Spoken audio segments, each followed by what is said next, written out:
स्वागत है आपका। आप देख रहे हैं सीएनबीसी आवाज में हूं मनीषा गुप्ता। और काफ़ी हद तक जो 50% टैरिफ यूएस की तरफ से भारत पे लग चुका है, उसका इम्पैक्ट हमने सभी इंडस्ट्रीज की तरफ से आता हुआ देखा है, चाहे वो टेक्सटाइल है, फिशरीज है या फिर जेम एंड ज्वेलरी है। 2 साल पहले से ही हमने यहाँ पर हल्की सी सुस्ती बनते हुए देखी थी और इस बार टैरिफ्स की वजह से यहाँ पर और भी प्रेशर बढ़ने की एक्सपेक्टेशन है। माना यह जा रहा है कि इंडियन मार्केट्स में क्योंकि हम फेस्टिवल्स पर काम कर रहे हैं तो घरेलू बाजार में यहाँ पर ज़्यादा बेहतर कंजम्पशन होते हुए नजर आएगी। एक्सपोर्ट्स को लेकर ऑफकोर्स कुछ चिंताएं यहां पर बन सकती हैं। इस सब पर बात करने के लिए लक्ष्मी डायमंड के सीएमडी चेतन मेहता मेरे साथ हैं। चेतन जी नमस्कार, शुक्रिया साथ जुड़ने के लिए। एंड क्लियरली काफी कंसर्न्स हैं यहां पर एक्सपोर्ट्स को लेकर। डायमंड एक तरफ है, डायमंड ज्वेलरी दूसरी तरफ है। मार्केट्स को यह लगता है कि दूसरे बाजार अब ढूंढने पड़ेंगे। यूएस जहां पर हम 30-35% अब तक एक्सपोर्ट करते थे, वहां पर कुछ कंसर्न्स निकल के आ सकती हैं। नमस्कार मनीषा जी, पहले तो गणेश चतुर्थी के अपने सभी सीएनबीसी टीवी 18 के दर्शकों को और आपको गणेश चतुर्थी की बहुत बहुत बधाइयां और शुभकामनाएं। और ये तो पहले से हमें पता था कि यूएस ने 50% टैरिफ लगाई है, लेकिन मुझे लगता है कि हमें यूएस के ऊपर अब आगे डिपेंडेंट नहीं होना चाहिए। इंडिया में हमें डोमेस्टिक मार्केट पे बहुत ज्यादा काम करना चाहिए और मुझे लगता है नेगोशिएशन आगे होगी और बातचीत भी होगी, ऐसा मुझे लगता है। लेकिन अभी आज के इस हिसाब से मुझे लगता है कि इंडिया गवर्नमेंट को डायमंड ज्वेलरी पे जो जीएसटी है वो 0 कर देनी चाहिए 1-2 साल के लिए। कहीं ना कहीं हमें पता है कि 10% of population, 8 to 10% of population India में सिर्फ डायमंड खरीद रही है और पहन रही है। हमारे पास बहुत बड़ा स्कोप है इंडियन डोमेस्टिक मार्केट में। तो मुझे लगता है कि अगर गवर्नमेंट सीरियसली इसके बारे में सोचे, 1 या 2 साल अगर डायमंड ज्वेलरी पे 0 जीएसटी कर दे, तो कहीं ना कहीं जो 90% हमारी जो और पॉपुलेशन है उसके ऊपर हम डायमंड के अंदर काम कर सकते हैं। और मुझे लगता है कि हम किसी दूसरे देश के ऊपर डिपेंडेंट तो जरूर है, लेकिन हमारी खुद की आबादी इतनी बड़ी कि अगर हम डोमेस्टिकली काम करें तो हमें और ज्यादा ग्रोथ और सेल हो सकती है और डोमेस्टिक सेल्स और इम्प्रूव हो सकती है। मनीषा जी, ये मेरा मानना है। जी हाँ, एब्सोल्युटली 10-12% ही पेनिट्रेशन है एज ऑफ नाउ भारतीय बाजारों में डायमंड्स को लेकर। किस तरह की टिकट साइज स्पेंड हम फिलहाल यहाँ पर आता हुआ देख रहे हैं जब डायमंड ज्वेलरी की बात आती है? पैन इंडिया के हिसाब से अगर देखा जाए तो ऑफकोर्स साउथ इंडिया में स्पेंड ज़्यादा है, लेकिन बाकी जब भाग जो है देश के, किस तरह का टिकट साइज आप बनता हुआ देख रहे हैं? मनीषा जी, कहीं ना कहीं गोल्ड के जो प्राइसेस इतने हाइक हुए हैं, इससे काफी लोगों ने डाइवर्ट डायमंड ज्वेलरी की तरफ की है, जो रियल नेचुरल डायमंड है। मैंने लास्ट टाइम जब आपका इंटरव्यू हुआ था, मैंने कहा था ये साल हीरे के लिए है। और मैं आपको ये बताने में बहुत खुशी होगी कि 15 से 20% डायमंड ज्वेलरी में लास्ट ईयर से इस साल बढ़ोतरी हुई है क्वांटिटी वाइज। और साउथ इंडिया में बड़े टिकट साइज, क्योंकि अभी फेस्टिवल चालू हो गए, नवरात्रि दिवाली आने वाली है और वेडिंग सीजन चालू होने वाला है, तो कहीं ना कहीं मुझे लग रहा है 50-60% बड़े टिकट साइज पे 10 लाख एबो के ऊपर भी सेल्स अच्छी है। बिलो 10 लाख की सेल्स करीबन 40% है। लाइट वेट का तो वैसे भी बड़ा मार्केट है, डायमंड ज्वेलरी का बहुत बड़ा मार्केट है, लेकिन जो पहले में लाइट वेट डायमंड ज्वेलरी का जो साइज बहुत बड़ा मार्केट था, कहीं ना कहीं 20-30% पोर्शन अभी बड़ी टिकट साइज सेल पर गया है। और साउथ इंडिया में तो जैसे आपको पता है कि सबसे बेस्ट क्वालिटी के और अच्छी क्वालिटी के डायमंड सबसे ज्यादा साउथ इंडिया में यूज हुए जाते हैं। तो बड़े साइज की टिकट साइज बड़ी वाली बहुत अच्छी डिमांड में है। और ये साल मुझे लगता है कि जब हमारा सेकंड, थर्ड, फोर्थ क्वार्टर खत्म होगा तो बड़ी सेल हमारी डायमंड ज्वेलरी की तरफ इस साल आएगी। मनीषा जी, चेतन जी, आपने एक चीज यहाँ पर जीएसटी को लेकर कही और एक बार फिर उसी को रिविजिट यहाँ पर करना चाहेंगे। जैसे आपने कहा 0 का ड्यूटी कर देना चाहिए, 0 जीएसटी कर देना चाहिए डायमंड ज्वेलरी पर आने वाले कुछ समय के लिए। अगर वो हो जाता है तो एब्सोल्युटली एक बहुत बड़ा चीयर होगा। सरकार ने कहा भी है, लगातार काफी सारी मिनिस्ट्रीज ये कह भी रही हैं कि इन वर्ड देखना पड़ेगा, डोमेस्टिक डिमांड यहाँ पर अच्छी है और एक डोर बंद हुआ है लेकिन बाकी कंट्रीज में यहाँ पर एक्सपोर्ट देखने को मिलेगा। और जीएसटी के थ्रू वो इस तरह से उसको रैशनलाइज करेंगे कि लोगों के हाथ में ज्यादा पैसा आए। तो ये सारी काफी चीजें कही गई हैं। अगर ये होता है तो जैसे आपने कहा बहुत बड़ा पॉजिटिव है। अगर ये नहीं होता और अगर ये थोड़ा कम भी होता है, उसके साथ साथ इंडस्ट्री क्या चाहेगी सरकार से? बस हम सरकार को यही चाहेंगे कि कहीं ना कहीं के हमें हमारे डोमेस्टिक मार्केट को बूस्ट करने की बहुत जरूरत है। और कहीं ना कहीं सरकार को बहुत सीरियसली सोचना पड़ेगा कि हम जो दूसरे कंट्रीज पे डिपेंडेंट है, कहीं ना कहीं हमारे भारत में इतनी बड़ी पॉपुलेशन है, इतना बड़ा इन्वेस्टमेंट है, कहीं ना कहीं बहुत ज्यादा जगह है जहाँ लोग ज्वेलरी में इन्वेस्ट करना चाहते हैं। तो मैं यही चाहूंगा कि अगर हमें जीएसटी में राहत मिलती है, चाहे गोल्ड और डायमंड ज्वेलरी में, तो कहीं ना कहीं ये बहुत अच्छी सेल और संकेत होगा और हमारे डोमेस्टिक मार्केट में बहुत ज्यादा पुशअप्स मिले मिलेगा, लेकिन अगर कहीं न कहीं गवर्नमेंट वो जीएसटी में कुछ चेंजेस नहीं ला पाएगी, तो कहीं न कहीं हमें ये डिफ़िकल्टी होगी कि आगे सेल्स में कहीं न कहीं हमें जीएसटी को लेकर कहीं न कहीं तकलीफ़ें तो होंगी मनीषा जी, और कहीं न कहीं दूसरी मार्केट की तरफ हमें दौड़ना होगा। लेकिन मुझे लगता है भारत सरकार को सीरियस तरफ से सोचना चाहिए कि ये डोमेस्टिक मार्केट इतना बड़ा है, कहीं न कहीं जीएसटी पे 100% वो काम करके कम करें। यही हमारी माँग रहेगी और इसके ऊपर हम ज़ोर कर रहे हैं कि वो जीएसटी कम करें, कहीं न कहीं सेल बढ़ाएँ हमारे डोमेस्टिक की, तो हम कहीं डिपेंडेंट नहीं रहे। अब हमें लगता है कि हम ज़्यादा जब डिपेंडेंट हो रहे हैं, तो कहीं न कहीं दूसरे देश हमारा बेनिफिट ले रहे हैं, तो ये बेनिफिट उनको ना मिले। हमारे खुद के देश के अंदर जो डोमेस्टिक ग्रोथ है, उसको हम बहुत अच्छे से करें। तो मुझे लगता है सरकार इसके बारे में सोचेगी और मैं पॉजिटिव हूँ, कहीं न कहीं सरकार इसके बारे में काम करेगी मनीषा जी। चेतन जी, जहां आपने टिकट साइज की बात करी तो किस तरह की बढ़त हम यहाँ पर आता हुआ देख रहे हैं, क्योंकि हम जानते हैं कि जो मिडिल कैरेटेजेस डायमंड हैं वो हमेशा थोड़ा सा अटक जाते हैं, स्मॉल कैरेटेजेस या फिर वो 2-3 कैरेट के ऊपर वाले जो डायमंड्स हैं वो ज्यादा रहते हैं। किस तरह के कैरेटेजेस आप यहाँ पर फिलहाल बिकता हुआ देख रहे हैं? और कहीं न कहीं जो अपने जो 2 सेंट से लेकर जो 10-12 सेंट्स के डायमंड्स हैं, उस साइज़ की कैटेगरी ज़्यादा ज्वेलरी में यूज़ हुई जाती है। उसी की सेल 80 से 90% होती है और 5 से 10% सॉलिटर्स और पॉइंटर्स की होती है। और यही ये साल भी यही ट्रेंड रहेगा कि 2 से 10-12 सेंट्स तक से जितने भी डायमंड्स हैं, उसकी सेल ज़्यादा रहेगी। और कहीं न कहीं सॉलिटर और पॉइंटर्स के डिमांड मार्केट में उतने नहीं है जितने होनी चाहिए, बिकॉज़ कहीं न कहीं उसका जो प्राइस है वो बहुत ऊपर रेंज हो जाता है, सब अफोर्ड नहीं कर पाते हैं, लेकिन ज्वेलरी रेंज सभी अफोर्ड कर पाते हैं। तो कहीं न कहीं 2 से 12 सेंट, 10 सेंट तक, 11 सेंट तक लोग अफोर्ड कर पाते हैं, तो उसकी सेल 80% है। बाकी के जो 20% है उसमें आपके 50 सेंट, 60 सेंट और 1 कैरेट के साइज़ेस आ गए। तो यही टिकट साइज़ अभी चलेगा मनीषा जी, यही साइज़ेस ऑफ डायमंड ज्वेलरी अभी मार्केट में चल रहे हैं और यही आने वाले 5-10 साल तक यही फ्यूचर लग रहा है मुझे। चेतन जी, काफी हद तक जिस तरह से हमने लोअर कैरेटेजेस अलाउ होते हुए देखी हैं, गोल्ड के लिहाज से आपको लगता है वो भी एक चलन है जो मार्केट अब लेता हुआ देख रही है? क्योंकि 22 से 18 से 14 से और अब 12 और 9 कैरेटेजेस जब अलाउ हो गई हैं, आपको उसकी तरफ ज्यादा झुकाव आता हुआ दिख रहा है? कहीं न कहीं साउथ इंडिया की बात करें तो कहीं न कहीं 18 को तो लोगों ने कबूल किया है, लेकिन 14 की थोड़ी और बहुत टाइम लगेगा, थोड़ा और टाइम लगेगा, बिकॉज़ इंटरनेशनल मार्केट तो 12-14 पे बहुत अच्छा काम करता है, लेकिन इंडिया का मार्केट है और हाल ही का जब साउथ इंडिया की बात करें तो 22 से 18 तक तो वो आ गए हैं। 14 के मार्केट में एक्सपेक्टेशंस नॉर्थ मुझे लग रहा है कहीं न कहीं एक्सेप्ट कर रहा है, लेकिन साउथ में थोड़ा-सा टाइम लगेगा। लेकिन जैसे गोल्ड प्राइसेस बढ़ रहे हैं, मुझे लग रहा है कि 12 और 14 थोड़ा-सा टाइम लगेगा, लेकिन कहीं दूर नहीं है। लेकिन 18 तो एक्सेप्ट लोग करना चालू हो गया है मनीषा जी, तो मुझे लगता है थोड़े सालों में 14 का भी चलन आ पड़ेगा। लेकिन कहीं न कहीं मिक्स रिव्यू है, लेकिन साउथ इंडिया में ज़्यादातर लोग 22 कैरेट पे ही ज़्यादा रिले करते हैं आज भी। वो कहते हैं कि कम पहनेंगे लेकिन स्वच्छ पहनेंगे, अच्छा सोना पहनेंगे, 22 कैरेट का पहनेंगे। वो माइंड लोगों के माइंड में वही चलता है साउथ इंडिया की जब हम बात करें। लेकिन जब यंगस्टर्स और मिलेनियल्स जो आज की जनरेशन जेनज़ीज़ आ गई है, उनको ट्रेंड ज्वेलरी की बात करें तो 12-14 कैरेट में ट्रेंड ज्वेलरी चल सकती है। लेकिन जब हम अपने जो शादी के गहने और जो बड़ी ज्वेलरी की बात करें तो 18 और 22 वो काफी टाइम तक इंडस्ट्री में रहेगा। वो 14 और 12 में कन्वर्ट होने का मुझे कोई आगे लग नहीं रहा है कि छोटी ज्वेलरी हो सकती है, बड़ी ज्वेलरी का मुझे कोई ट्रेंड नहीं दिख रहा है मनीषा जी अभी तक। चेतन जी, एक फाइनल सवाल, और लक्ष्मी डायमंड के क्या प्लान्स हैं आने वाले वेडिंग फेस्टिवल सीजन में? आप क्या नया कर रहे हैं? बस हम हर बार कहीं न कहीं लाइट वेट डायमंड ज्वेलरी पर फोकस कर रहे थे, लेकिन इस बार मैंने जैसे कहा कि ये हीरे का साल जो है ये हमारे लिए, तो हमने ब्राइडल ज्वेलरी जो 15-20 लाख के ऊपर है उसके ऊपर ज्यादा काम किया। उसमें जैसे पक्षी, पीकॉक और जो साउथ इंडिया के जो हमारे कल्चर है, नॉर्थ इंडिया का कल्चर है, टेम्पल ज्वेलरी को मिक्स करके फ्यूजन के साथ डायमंड ज्वेलरी का काम करें। तो ब्राइडल की तरफ हमारा झुकाव ज्यादा है।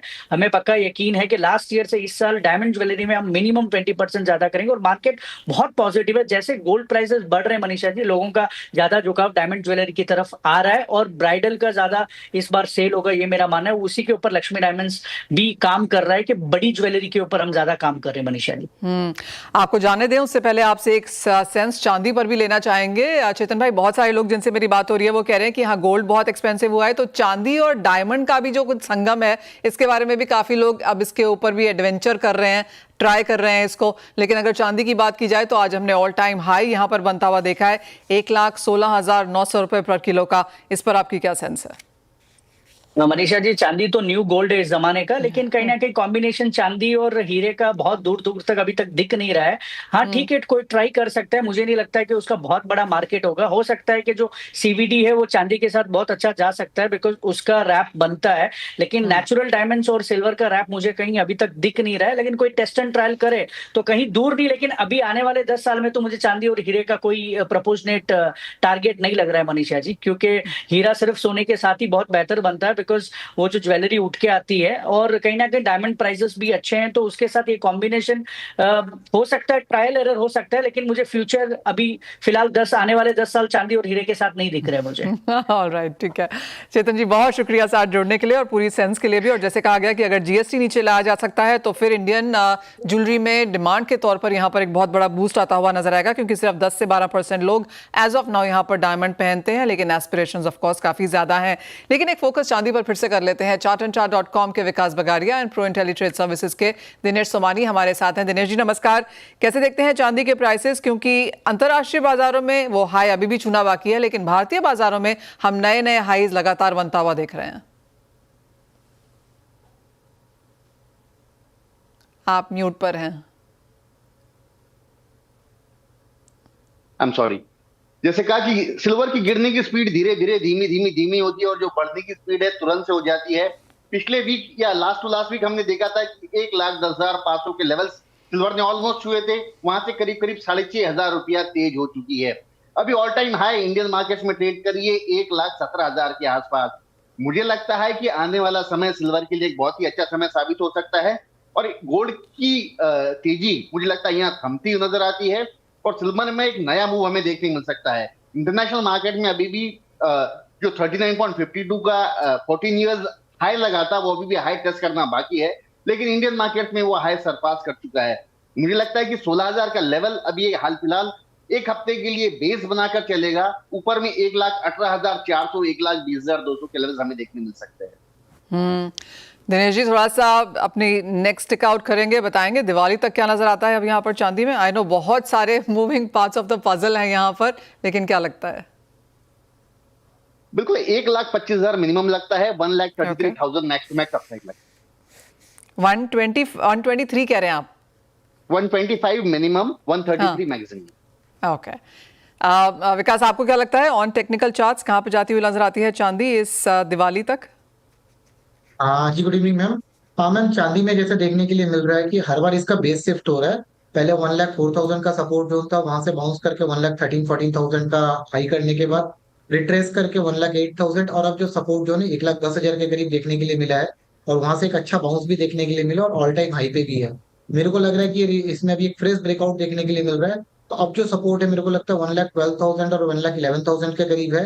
एंड चांदी 1,17,000 के ऊपर जैसे ही सस्टेन कर रहा है तो मेरे को लगता है कि दिवाली तक 1,21,000 के जो फिगर्स है, फिबोनाची का 1.61 का जो एक्सटेंशन जोन है वहां तक जाना चाहिए और मैक्स सिनेरियो में 1,28,000 के जो जोन्स है वो देखने के लिए नीचे मिल सकते हैं।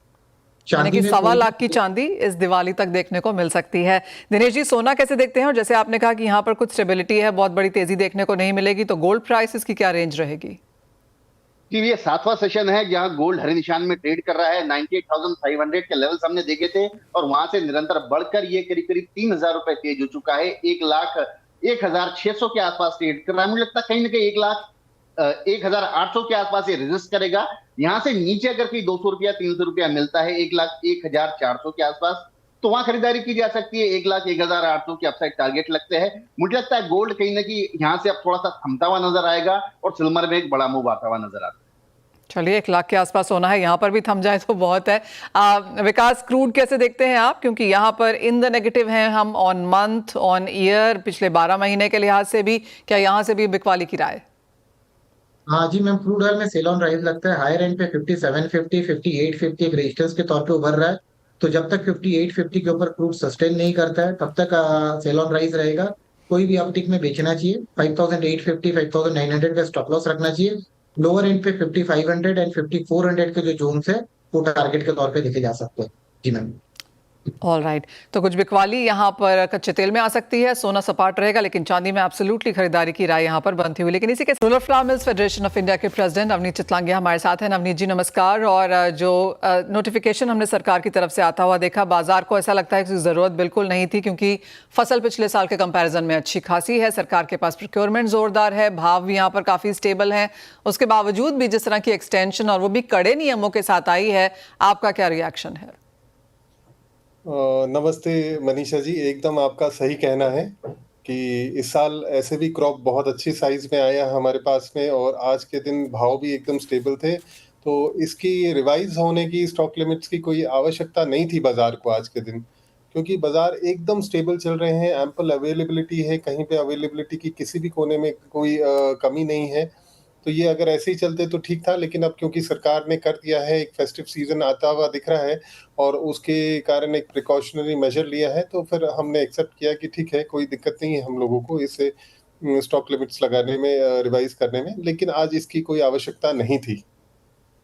नवनीत, आप कह रहे हैं कि कोई दिक्कत नहीं है क्योंकि यूज टू हो गई है ये इंडस्ट्री सारे टाइम इन कड़े नियमों का पालन करने की।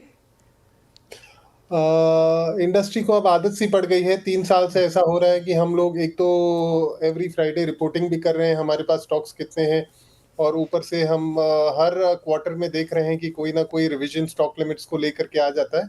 तो इंडस्ट्री, ट्रेड सब इससे वाकिफ है, और वो आज अब समझने लग गए कि भाई ये आ सकता है, तो उसकी पहले से तैयारी करके रखते हैं।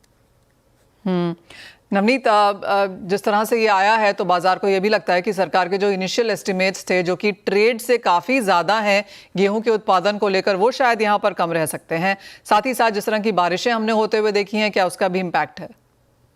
देखिए, सरकार के फिगर्स और हमारे फिगर्स हमेशा से थोड़े से 4-5 मिलियन टन के उसमें डिफरेंसेस रहे हैं। ऐसा नहीं हुआ कि ये पहली बार है, ये हम 3-4 साल से जब से हमने अपना सर्वे कराना चालू किया, तो हमारे को ये समझ में आ रहा है कि सरकार के फिगर हमेशा अपर साइड में होते हैं और हम लोगों के कुछ लोअर साइड में होते हैं। तो ये एक एस्टिमेट है, कोई भी कुछ भी एस्टिमेट कर सकता है, सबके अपने-अपने प्रोसीजर्स हैं एस्टिमेशन करने के, तो उसमें कोई हमारा रिमार्क नहीं रहेगा। लेकिन हाँ, अभी बारिश की वजह से थोड़ा-सा फिनिश प्रोडक्ट्स में डिमांड कम है, उस वजह से सब जगह डिमांड कम है। बारिश बहुत अच्छी है इस साल, और फिंगर्स क्रॉस्ड ये हमारे को नेक्स्ट सीज़न के लिए बहुत मदद दे, इस बारिश से सॉइल मॉइस्चर वगैरह बहुत अच्छा रहेगा।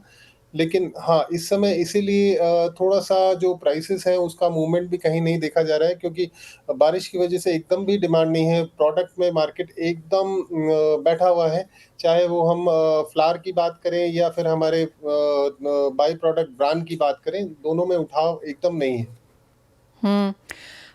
मांग थोड़ी सी यहाँ पर अर्बन और रूरल दोनों में ही सफर करती हुई नजर आई है नवनीत, लेकिन त्योहारों में, त्योहारों से पहले, त्योहारों के बीच में इस तरह से होना, क्या आपको लगता है थोड़ी सी चिंता का विषय है? और कैसी डिमांड आप आगे जाकर यहाँ पर अब एंटिसिपेट कर रहे हैं, जब हम जानते हैं कि थोड़ा सा स्लो डाउन है ही? नहीं मैडम, अब हम लोगों को लग रहा है, क्योंकि इस बार फेस्टिव सीजन भी थोड़ा सा 15 दिन पहले है, तो हमारी को जो उम्मीद है वो हफ्ते भर में डिमांड उठना चालू हो जाना चाहिए, ऐसा हमारी उम्मीदें हैं। और जब तक थोड़ा सा बारिश भी अब थमना चाहिए, तो बारिश के थमने का सबको इंतजार है। जैसे ही थोड़ा सा बारिश थमेगा और ये सारी डिमांड अपने आप बढ़ने लग जाएंगी। और अब तो 2 महीने केवल फेस्टिव सीजन है, उसके बाद में मैरिजेस हैं, तो हमारे लिए एक अच्छा साल होना चाहिए इस साल भी। और बस ये है कि अभी जो हम लोगों के साथ एक समस्या आ रही है कि हमारी कैरिंग कॉस्ट नहीं निकल रही है, तो वो थोड़ा-सा कैरिंग कॉस्ट निकल जाएगा, तो इंडस्ट्री को एक उम्मीद रहती है कि हाँ, ठीक है, हमारे को एटलीस्ट लॉसेस से तो बचत हो गई। प्रॉफिट होना नहीं होना एक अलग चीज़ है, लेकिन लॉसेस से बचत हो जाए वो भी बहुत बड़ी बात है इंडस्ट्री के लिए।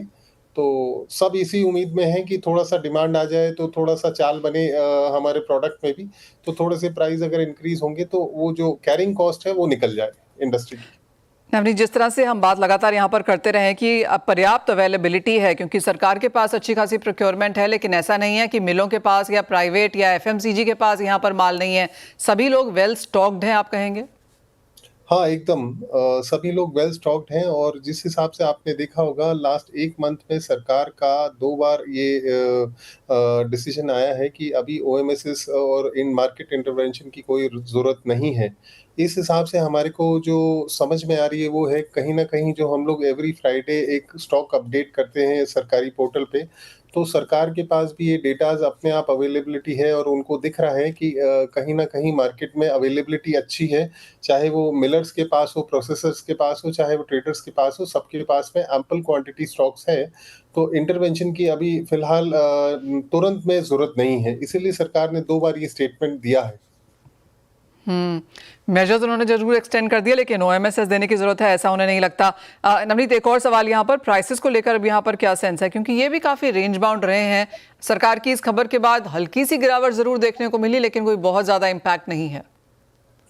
देखिए, प्राइसेस अपने आप में इस साल के सबसे लो में ही चल रहे हैं अभी तक। और इसमें अब ये जो स्टॉप लिमिट्स आए, इससे कोई 10, 20, 25 रुपए का और 2-4 दिन के लिए, 10 दिन के लिए मद्दा आ जाए, वो तो मैं कह नहीं सकता। लेकिन कोई इससे ज़्यादा अपन सोचे कि 100 रुपए का मद्दा आ जाएगा, तो उसकी गुंजाइश एकदम भी नहीं है। ये लोएस्ट भाव है और इसमें बाइंग अपॉर्चुनिटी भी बनती है।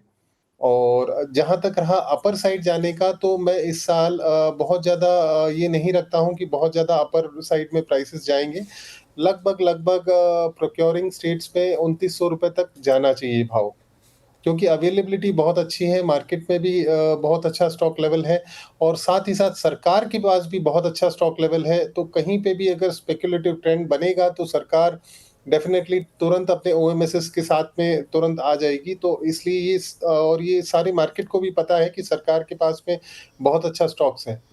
तो इसलिए मेरे को लगता नहीं इस साल कोई स्पेक्युलेटिव ट्रेंड बनेगा या कोई बहुत ज़्यादा अनावश्यक प्राइसेस ऊपर जाएँगे। एक नॉर्मल जो कैरिंग कॉस्ट वाली प्राइसेस ऊपर जाने वाली हैं, वो दिखती हैं कि वो थोड़े से ऊपर जाने चाहिए फेस्टिव सीजन के बाद भी। तो वो चीज़ है केवल इस बार। नवनीत, आप कहेंगे प्रॉपरली वाटर टाइट, सरकार की तरफ से प्रॉपरली कंट्रोल स्ट्रेटेजाइज मार्केट है अब गेहूं की? हाँ, एकदम कंट्रोल और बहुत अच्छा। पिछले 2 साल में जिस हिसाब से सरकार ने मेटिकुलस प्लानिंग करके और जो व्हीट मार्केट को कंट्रोल किया है, वो एक सराहनीय स्टेप है, कदम है सरकार का। और जिस हिसाब से इस साल प्रोडक्शन भी हुई, ये बहुत अच्छी बात है। तो हम लोग अपने फूड सिक्योरिटी की तरफ अगर बढ़ते जा रहे हैं, तो इससे बढ़िया और कोई बात नहीं हो सकती है। चलिए, वो काफ़ी ज़्यादा अप्रिसिएशन यहाँ पर आता हुआ। नवनीत, बहुत शुक्रिया साथ जुड़ने के लिए और तमाम पहलुओं पर चर्चा भी करने के लिए। इसी के साथ फिलहाल इस कार्यक्रम में इतना ही समय है, मुझे भी दीजिए इजाज़त, लेकिन आप बने रहिए CNBC आवाज़ पर।